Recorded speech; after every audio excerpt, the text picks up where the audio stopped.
Hi, and we are here now on B2.1, which is all about membrane and membrane transport. The two guiding questions are, how do molecules of lipid and protein assemble into biological membranes, and what determines whether a substance can pass through a biological membrane? So keep those questions in your mind as you go along, as you should be able to answer those too. So what are the things we're going to learn in this video?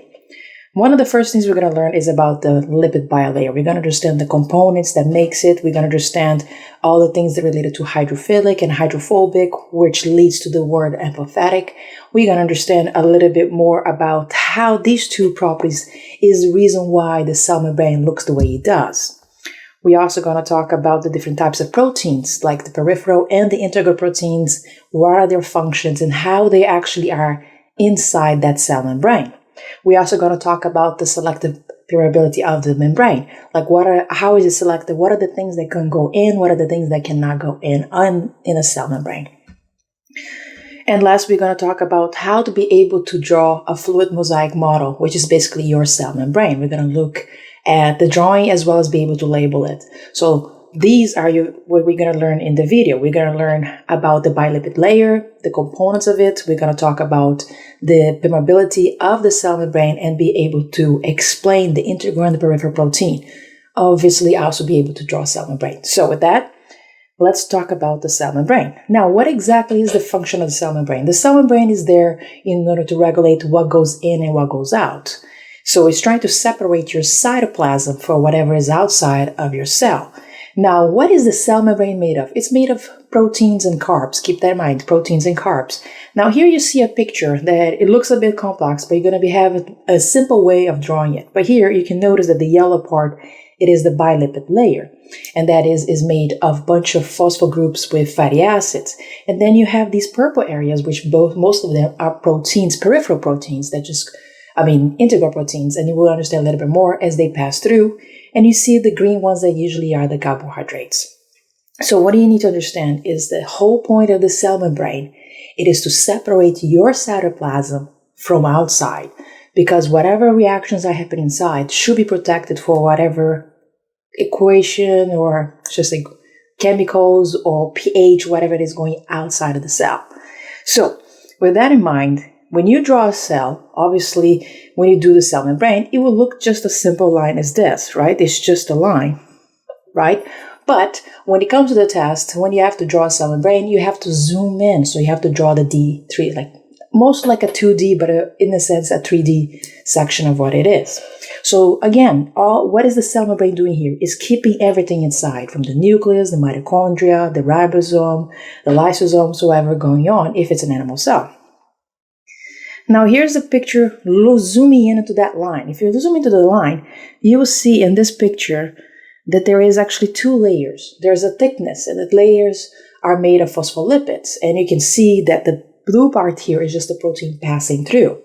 Now if I zoom even more to what those, let's say orange and a little bit yellowish things are, you will look at each piece that you find inside. Let me put another color so you can see. Each one of these pieces are phospholipids, so that means they have a head and then they have a tail. Now, the head is usually hydrophilic and the tail is hydrophobic, and we're going to understand how this eventually leads to you forming a cell membrane. So, here we have what we said, hydrophilic and hydrophobic. When I say the word hydro, obviously this word here is water.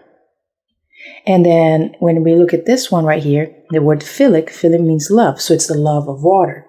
That's usually the what we call the phospho group, which is right here. This is the head, so you can see the hydrophilic. Now the bottom part, which is the hydrophobic tail, these two are made of fatty acids. Now what I mean by hydrophobic is that this hydro, again, it is water, but the phobic means fear of water, so this part of the phospholipid does not mingle with water. Now, when you're having those two together, that means this one phospholipid is made of two types of properties, and this is known as amphipathic, which we're going to see the word soon, right here, the amphipathic. Now, when you have the tail and you have the head together, and you put them stacks of each other together, this eventually becomes the phospholipid membrane layer. And it's very fluid and it's very much motions, but it still gets some kind of shape. So if we look at this picture right here, It is a very complex picture. If your teacher asks you to draw this, you're going to be entering a panic. But there's a very simple way to draw this, and it's easy in the test, and it will be very fast. So instead of you drawing this complex, how would you be drawing? You're obviously going to start with the phospholipid layer. So you have the heads. You can do about 3 or 4 of these. And you will have the tails, making just 2 lines to be the fatty acid. You also do on the bottom one like this. And you just put the lines down. Then you have a membrane protein, which you just do a huge little circle here, or elliptical anyways. That will be the protein. And then you continue doing maybe 3 or 4 more, and you put the lines. You same thing, you put 4 circles here with lines on each one of these circles representing a phospholipid. Now, when you do this, you also have to put a protein on the side here. Then you can also have another one if you want, and then what I'm going to put right here. Another protein that is embedded here, and then 1, 2, and then another 1, 2. When you do this, then this one, you can actually have a little antenna coming out like this. Now, you can do each side, it doesn't matter, but you have to state which one you think it is, if the outside is on the top, or the outside is on the inside, or the bottom. That's up to you. What matters is that you have to put these. Now, in between these fatty acid tails, there's going to be like a zigzag that you can do like this, a zigzag here, or a zigzag here. Now, this was the drawing. Now we have to be able to label them, because just drawing is not enough in your test. So one of the things I would do first is just take one of the phospholipids here, and draw it by itself in order to give more information to the teacher. For instance, this head here, you will say that this is a phosphate group. And this one, you're going to say that it's a fatty acid. And right next to it, why not write their properties? For instance, this is hydrophilic, right? And this is hydrophobic. So we're trying to get as many points as we can. Then you have a label that you have to line all of these, and we call this the bilipid layer, because it's showing that there's 2 lines, right, of phospholipid. So that's why it's called bilipid. Then after this, you have to have an arrow on this line here, and this would be cholesterol. Then you're going to have a line for this guy, and it's integral protein. Then you have for this guy here, which is peripheral, and a line on this one, which is glycoprotein. So right here, what you have done all the possible labelings of a cell membrane, and that's it. That's the full points that you can get for it. Do you need anything else? No. If you really look at this, you have 1 point, 2, 3, 4, and then the 5 here, the 6, and even the 7 points. So writing all of this, you fully got all the possible points. Now, what is this drawing? This is known as cell membrane, but in the test, many times in IB, they're not going to say the word cell membrane. They're going to say fluid mosaic model, which we write here, fluid mosaic model. So do not panic when you see the word fluid mosaic model. This is just basically saying for you to draw this drawing that I did. So IB never is going to make it easy for you by just saying cell membrane simply. They're always going to use the word fluid mosaic model, okay? And whenever you see that word, automatically know this is the cell membrane. So now that we're talking about the different components, let's talk about this transmembrane protein. Trans here, basically, it means across membrane. So what's going across the membrane? It is the proteins, as if you saw the peripheral going through it, right? So they're penetrating through this phospholipid layer. Now, these transmembranes, usually they are there for a certain type of function. And usually the functions you can see, the glycoprotein, ion channels, carrier proteins, protein pump. So they have different types of functions. So here, for example, you can see this whole pink is going through the cell membrane and is a channel for protein. This one is a carrier. It's also going through, but obviously these 2 types of proteins, they have different functions, and you will see them throughout your entire biology year, in which each one will do certain type of function and a certain type of chemical reactions. So, and then these known, because they pass through the entire membrane, as you can see, they're trespassing the whole thing. These are known as the integral proteins that I just drew before. So, When we talk about passing through these membranes, there must have the hydrophilic and a hydrophobic section. So for you to understand first the concept, these channels, right, that we just saw, they are made of protein, which that means they're made of a bunch of amino acids like this, right? One after the other. But they don't stay in a straight line. What do? These automatically will start bending and folding, right? And they usually will bend and fold. And then when they bend and fold, what did you create here? A channel. Now, if I turn this into a nice drawing that usually teachers or books would do, they will start looking like this.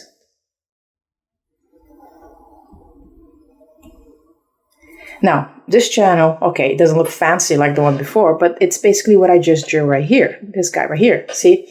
So they made it a little bit fancy. Instead of looking like this grubble right here, right? Basically, this is just a chain of amino acids of a protein. They make it look very fancy and organized for you to see as this way. But the logic is what? That this whole channel is made of protein. So that means they're made of these chains of amino acids.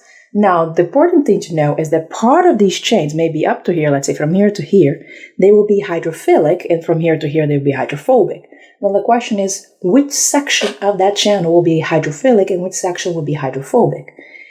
The only way you will know this is by looking them in a channel. So I'm going to go back here for you to see what I'm talking about.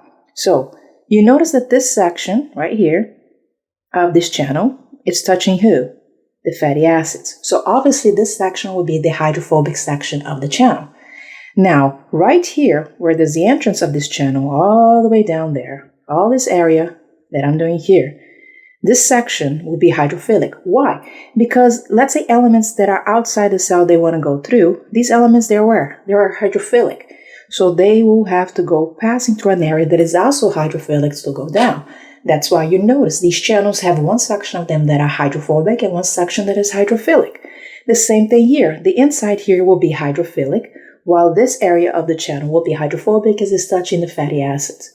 So this is something important that you know because you might find in the multiple choice, it might ask you to point it out. So many proteins have sections of them that are hydrophilic and many sections that are hydrophobic. And this is how you form those protein channels. When it comes to peripheral, the peripheral is the word peripheral means it's on the sides. And when it comes to the sides, they have so many different functions. They can be an enzyme, they can be a messenger, they can be a receptor. There's so many of that.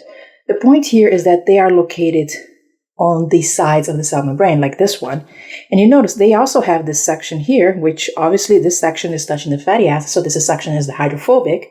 And this side is exposed to the liquid outside or inside of the cell, so it's the hydrophilic. So even the peripheral has its side that it's polar, non-polar. When I say polar, non-polar, is that polar we're saying that it's charged. And when I say non-polar, it means it is completely neutral. Or in another sense, they do not mix with water or anything, so they usually are hydrophobic. So once again, polar, hydrophilic, non-polar, hydrophobic. These two words go along with each other. Keep them in mind. So here we're looking at these guys, and that means that usually these are just chains of protein that are attached on the sides. It can be on the inside, outside, or inside of the cell membrane, but attached on the sides. And here, like I said, they can be receptor complexes, they can be G proteins, and sometimes these guys will get information that they will transmit inside the cell, so therefore cell signaling. So, since we now know the difference between the integral proteins and the peripherals, because these are two types of proteins, one on the sides and one that passes through the cell membrane. Now, what kind of functions can these membrane proteins be? And when I say the word membrane proteins, are the proteins found in the cell membrane. So there's many functions. One of them here is hormone binding. Sometimes hormones come and attach to these proteins and then they trigger different types of information passing down all the way to the nucleus. They also can be enzymes. So the enzymes come here and can start some kind of chemical reactions. For example, the ATP synthase that happens in the matrix all the way in the inner membrane of the mitochondria. We have electron carriers, which you will learn this once you learn about cell respiration or photosynthesis. They do have electron carriers inside the membrane in which they're transferring electrons. We also have channels for passive transport. So these channels allow things that are big molecules to pass through. And for example, glucose, they do pass through these channels. We also have pumps as active transports. Pumps, we have the NAK pump, which is basically getting the sodium, potassium in and out of the cell. which in this case, they do need energy. And there's many other things that these membrane proteins can do, which is cell-to-cell communication and cell adhesion. So if they ask you for this case, what exactly is the functions of membrane proteins, you're giving them the general idea. They be hormone bindings, enzymes, cell recognitions, electron carriers, channels, pumps. These are all different types of functions of membrane proteins. Now let's talk about the word selective, permeable. Selective, that means I'm choosing, I'm picking what I want. Permeable, that means I might allow some things to pass through and some things not, right? So selectively, I'm allowing something to go in, and selectively, I'm rejecting some things to go in. So our membrane is semi-permeable. What does that mean? Semi, that means it's halfway permeable. That means halfway allows some things to go in, and it's halfway not allowing some things to go in. That means your cell membrane is very picky. And that means you only allow small particles that usually are nonpolar to pass through nicely. Other ones, the bigger molecules, they will need channels and pumps to go in and out. So that's what our cell membrane is. And that's how they do it in order to make sure they're regulating what goes in and out. Because if anything can go in and out, your cell's in trouble, especially if it doesn't want a toxic to go in. So everything about your cell membrane, it is selective permeability. It means it pick what it can go in. So here is what we did in the video. We talked about the bilayer, which is made of phospholipids, which is basically has properties of amphipathic, hydrophilic, hydrophobic. We have talked the whole shape of it turning. We also have talked about the selective permeability, what can go in and out, and we talk about the two types of proteins that are in the cell membrane. In this case, we're talking about the integral as well as the peripheral. So on the next video, I'm going to talk a little bit more about the cell membrane and its properties and how things go in and out. So for now, remember, with an AIB, you can get the 7. And check out the next video, still talking about membrane and membrane transport. I'll see you on the next video.